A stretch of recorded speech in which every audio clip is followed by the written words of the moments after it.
You know, it's almost like your birthday with a package from China, so let's go.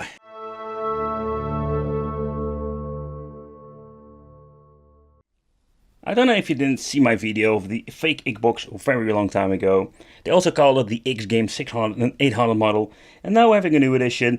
This thing seems to be playing all kind of MAME games, Neo Geo, NES, PlayStation, Super Famicom, Famicom, Game Boy Advance and Mega Drive.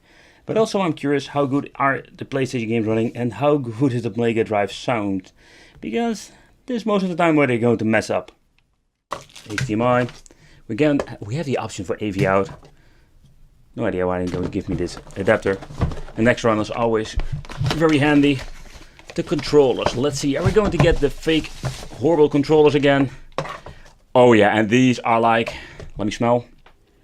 Oh my, these are super chemical, and even have like the really horrible joystick feel. Normally like this is rubber compound, this is more like chemical plastic all the way. Even the buttons are crooked. Let me guess, this is the second controller. Yep, it is. Oh, let's see, we're going to get a metal. This is actually like the toilet paper metal that I'm used to of these things, like some basic explanation how and what and when.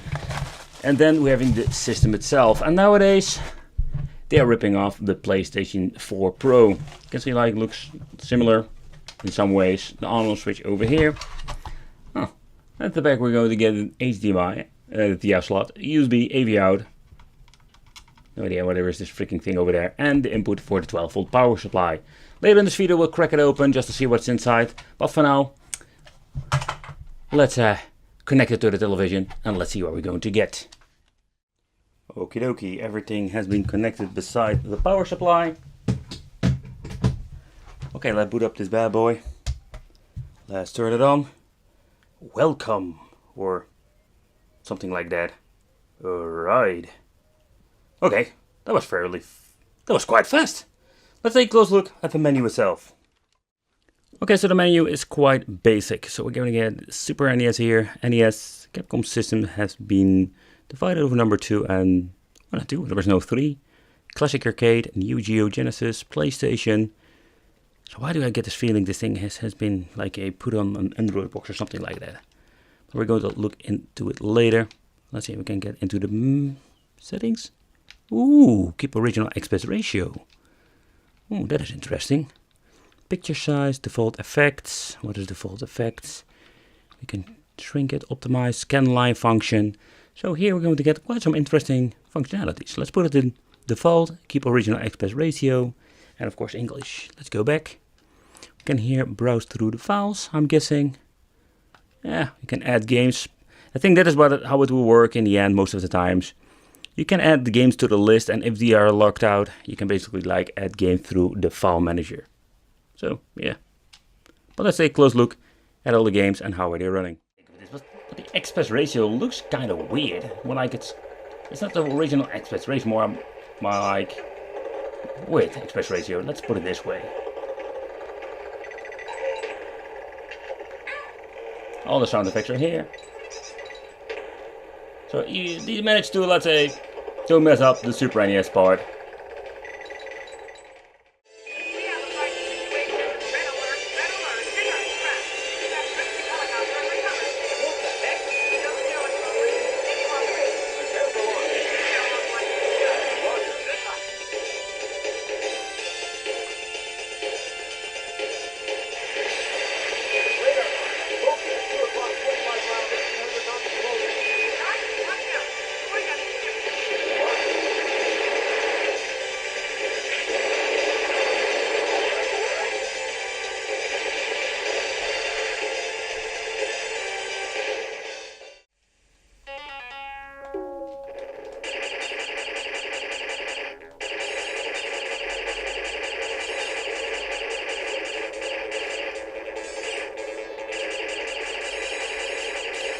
Fun fact that a lot of Pandora's boxes have an issue with this game, but it runs just fine on this machine.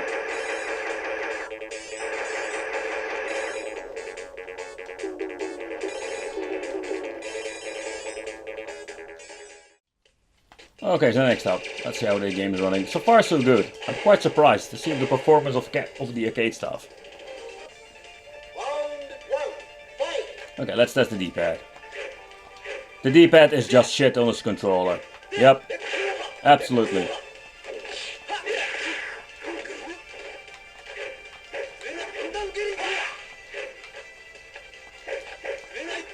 Hey, it did something.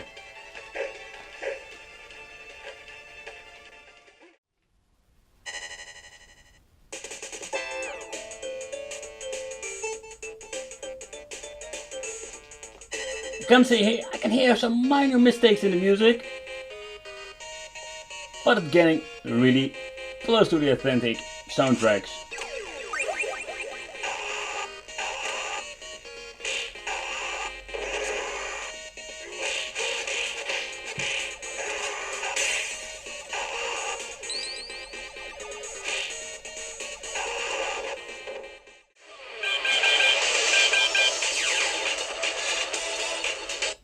Oh, for Eddie Godo. I love this soundtrack, by the way. Round one. Fight. Ooh, it runs really slow. Slow Tekken. Slow motion Tekken. Slow.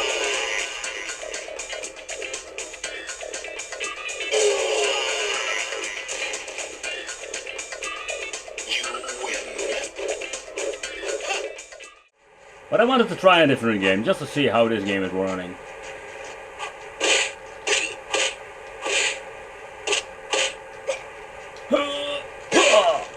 Whoa, flickering. That's not normal. So we can say that PlayStation 1 is just a made back. It will not run perfectly. I don't know what kind of emulator they're running. Maybe in this video we'll do a teardown just to see what kind of spec this thing has, but... all the buttons seem to be met correctly, like the original game.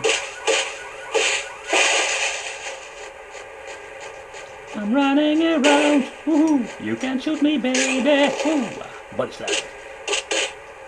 No, I am going to punch you in the face. Whoa! Water! But there are no soundtracks. Get a bit of a bubble. I just shoot you in the face. Okay guys, so let's crack this thing open. I just wanted to see what's inside. I noticed like I didn't play for a very long time, but it is getting really hard, and it is something that we didn't want, of course. I'm hoping that I can only need to remove the 4 screws, so I can just click it open and just take a peek inside together with you guys.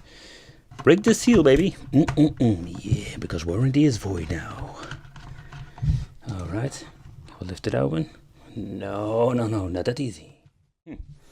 Okay, that's a new one, so we need to lift open the case. Okay, whoa.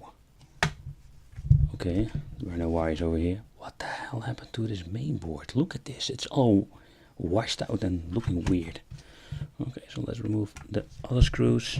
I'm guessing you need to remove these two for getting the main board out. They didn't even put in all of the screws. Can I really lift it out or what? I know there isn't something over there. Is there a screw here or what? No, there's nothing here. Why can't I get it out? Oh, I just needed to pull. So there are basically 4 screw holes and they only added 1. And okay, so you know, like sometimes they add like a metal blade in combination with some thermal paste guide stuff. Oh. They didn't even do this, so this is actually like not for cooling whatsoever. They just slapped this board in. PX688 version 2. And there's actually no information whatsoever.